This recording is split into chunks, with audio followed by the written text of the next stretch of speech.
Puji Tuhan, saudaraku, saya ucapkan selamat malam untuk kita semuanya. Kita akan mendengar lagi renungan kebenaran firman Tuhan saat malam hari ini. Namun sebelumnya sama-sama kita tundukkan kepala kita bersatu di dalam doa.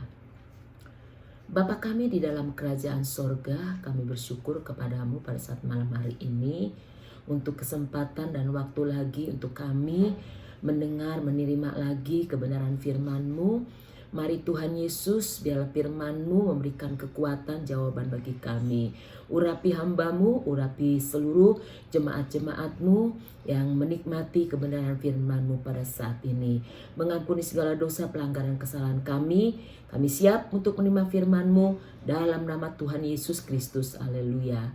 Amin.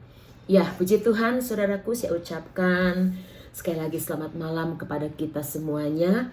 Saudara yang ada di rumah, saudara juga mungkin masih ada di perjalanan sedang menikmati kebenaran firman Tuhan. Oleh sebab itu kita bersyukur saudara saat malam hari ini kita boleh ada semua berkat kasih anugerah yang Tuhan berikan di dalam kehidupan kita. Ya, oleh sebab itu saat malam hari ini saya akan beri judul renungan firman Tuhan, Tuhan turut merasakan. Ya, sama-sama kita membuka di dalam kitab Roma pasal yang kedua, pasal yang ke-8. Kitab Roma pasal yang ke-8. Ya, Roma pasal ke-8 ayat yang tidak asing lagi, kita baca ayat yang ke-28. Demikian kebenaran firman Tuhan saya bacakan. Roma 8 ayat ke-28. Kita tahu sekarang bahwa Allah turut bekerja dalam segala sesuatu untuk mendatangkan kebaikan bagi mereka yang mengasihi Dia, bagi mereka yang terpanggil sesuai dengan rencana Allah. Haleluya.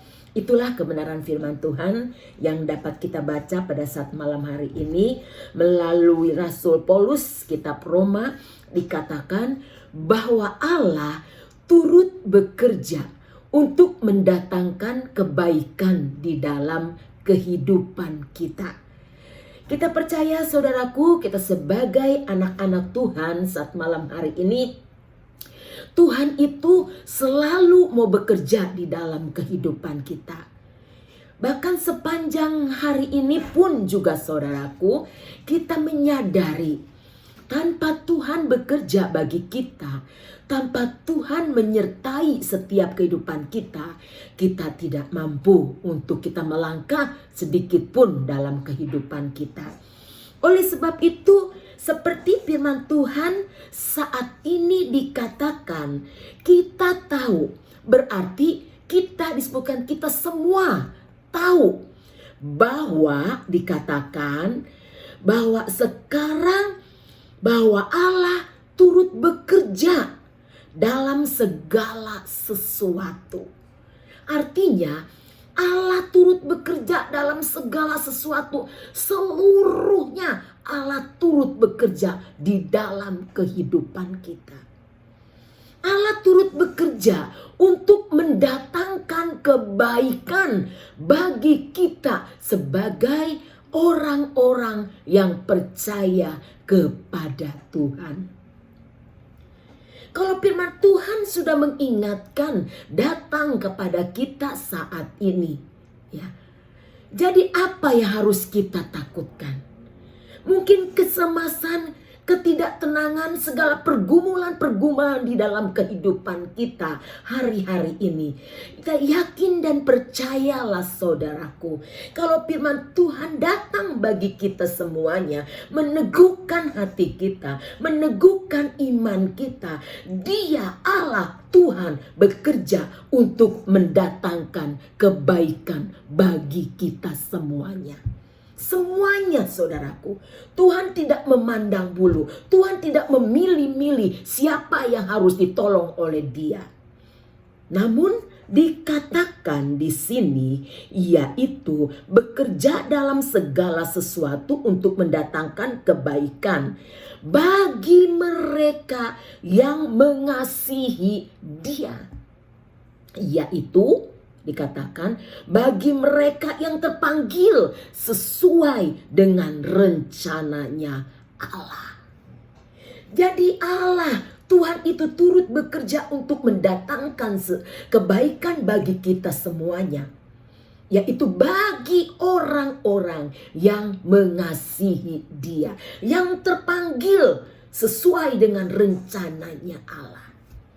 Namun yang menjadi pertanyaan kita, saudaraku, pada saat malam hari ini, bagaimana kasih Allah, kasih kita kepada Allah? Bagaimana respon kita kepada Allah? Bagaimana keintiman kita kepada Allah? Namun dikatakan, yaitu seperti judul firman Tuhan, judul renungan kita, bahwa Tuhan turut merasakan di dalam kehidupan kita. Merasakan apa, saudaraku? Mungkin hari-hari ini, ya. Hari-hari ini kecemasan, tantangan, pergumulan ada di dalam kehidupan kita. Namun di situ dikatakan Tuhan turut merasakan.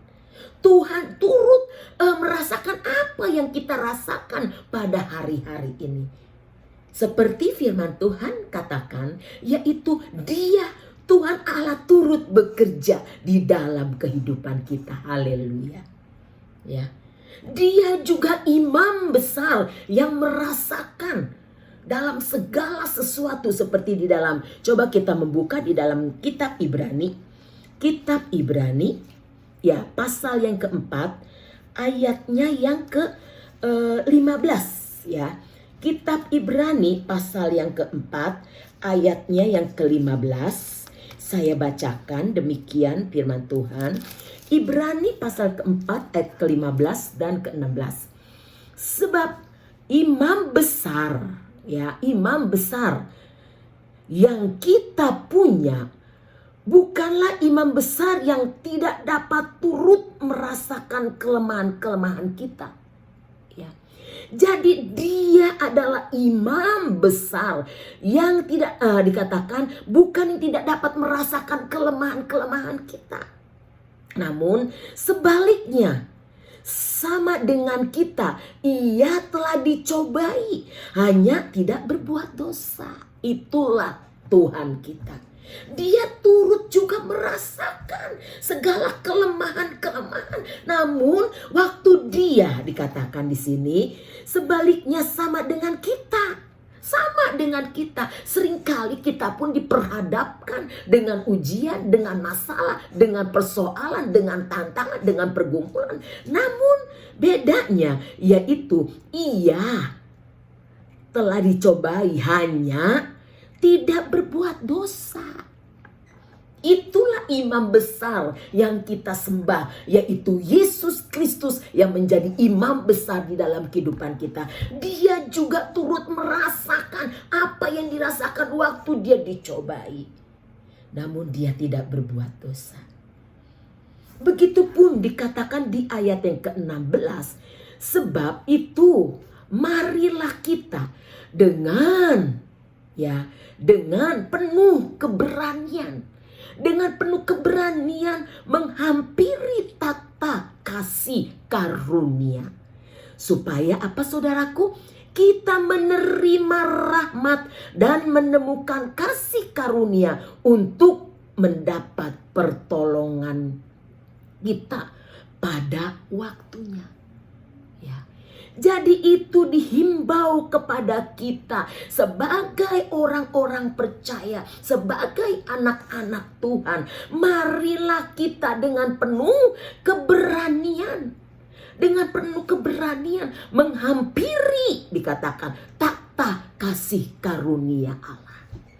Mari kita sebagai anak-anak Tuhan, saudaraku, kita sebagai orang-orang yang percaya kepada Dia, mari kita menghampiri Allah dengan penuh keberanian di hadapan Allah. Supaya apa? Kita menemukan kasih karunia. Untuk apa? Untuk mendapatkan pertolongan pada waktunya. Haleluya. Itulah dikatakan, saudaraku, imam besar juga, imam besar Yaitu Yesus juga dia merasakan kelemahan-kelemahannya. Waktu dia dicobai, namun perbedaannya dia tidak berbuat dosa. Begitupun juga kita yang ada pada saat malam hari ini, saudaraku, yang sedang menikmati tayangan renungan kebenaran firman Tuhan. Saya katakan, apa yang menjadi alasan kita untuk kita tidak lagi menghampiri takhta kasih karunia Allah. Namun dia yang datang kepada kita semuanya, dia juga turut merasakan apa yang kita rasakan pada hari-hari ini. Dia turut merasakan apa yang sedang kita pergumulkan, apa yang menjadi tantangan dalam kehidupan kita. Biarlah yang mendorong bagi kita sebagai orang-orang yang percaya kepada Tuhan dikatakan, yaitu biarlah kita supaya kita menemukan kasih karunia untuk mendapatkan pertolongannya pada waktunya. Pertolongan Tuhan itu tepat pada waktunya, saudaraku. Mungkin seringkali kita katakan Tuhan terlambat untuk menolong kita. Namun pertolongan Tuhan itu tidak pernah terlambat, tepat pada waktunya. Tepat pada sasarannya dalam kehidupan kita. Ya, biarlah apa yang menjadi tantangan, pergumulan kita pada hari-hari ini. Mari kita hampiri takhta kasih karunia Allah dengan penuh keberanian di hadapan Dia. Ya, karena apa, saudaraku? Tuhan juga turut merasakan apa yang kita rasakan. Kita melihat di sini dikatakan lagi, yaitu di dalam 1 Korintus pasal yang kedua ayat ke-9, yaitu, tetapi seperti ada tertulis, apa yang tidak pernah dilihat oleh mata dan tidak pernah didengar oleh telinga dan yang tidak pernah timbul di dalam hati manusia, semuanya disediakan Allah untuk mereka yang mengasihi Dia. Sekali lagi dikatakan, bagi mereka yang mengasihi Dia. Ya. Tuhan menyediakan apa yang kita butuhkan, apa yang kita tidak pikirkan, apa yang kita tidak bisa lihat, yang tidak timbul di dalam hati kita. Seringkali Allah menyediakan semuanya itu yang kita tidak duga-duga. Mungkin pada hari-hari ini, apa yang menjadi kebutuhan kita? Apa yang menjadi keperluan kita? Namun di sini dikatakan, apa yang tidak pernah dilihat oleh mata, tidak pernah didengar oleh telinga, tidak pernah timbul di dalam hati manusia, itu yang disediakan bagi Allah. Namun bagi orang yang mengasihi Dia. Jadi ditekankan bagi kita, diingatkan lagi. Mari tingkatkan kasih kita kepada Allah. Kasih kita kepada Tuhan semakin hari semakin bertambah lagi. Supaya apa, saudaraku? Supaya Allah itu senantiasa selalu turut bekerja di dalam kehidupan kita sebagai orang-orang yang percaya kepada Tuhan. Ya. Jadi saat ini kita percaya Tuhan pun, ya, Tuhan turut merasakan apa yang menjadi pergumulan kita. Mungkin kita bergumul untuk keluarga kita, saudaraku. Mungkin pada hari-hari ini usaha kita menghadapi kemacetan. Namun jangan takut, saudaraku. Ada Yesus, Dia yang turut juga merasakan apa yang kita rasakan pada hari-hari ini. Oleh sebab itu, saudaraku, biarlah apa yang menjadi tantangan di dalam kehidupan kita, biarlah tetap kita percaya bahwa Dia turut merasakan apa yang kita rasakan pada hari-hari ini. Terpujilah nama Tuhan kita Yesus Kristus. Oleh sebab itu, inilah kebenaran firman Tuhan yang dapat saya sampaikan. Namun mari terlebih dahulu kita juga mau berdoa sama-sama untuk renungan kebenaran firman Tuhan yang sudah kita terima. Bapa dalam kerajaan sorga, Bapa yang kami panggil dalam nama Tuhan Yesus Kristus, Hamba-Mu sudah menyampaikan kebenaran firman Tuhan. Biarlah firman-Mu itu hidup di dalam kehidupan kami. Biarlah menjadi kekuatan, menjadi jawaban bagi kami semuanya. Berkati seluruh jemaat-jemaat-Mu Tuhan. Engkau berkati dalam setiap keluarga lepas keluarga, pribadi lepas pribadi, pekerjaan, usaha, mata pencarian mereka, bahkan pendidikan anak-anak-Mu pun juga Engkau berkati. Sehat-sehatkan kami semuanya. Terima kasih Tuhan Yesus. Ampuni segala dosa, pelanggaran, kesalahan kami. Ini menjadi doa kami dalam nama Tuhan Yesus Kristus. Haleluya. Amin. Puji Tuhan saudaraku, Tuhan Yesus memberkati kita semuanya. Amin.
Gerejaku adalah rumahku.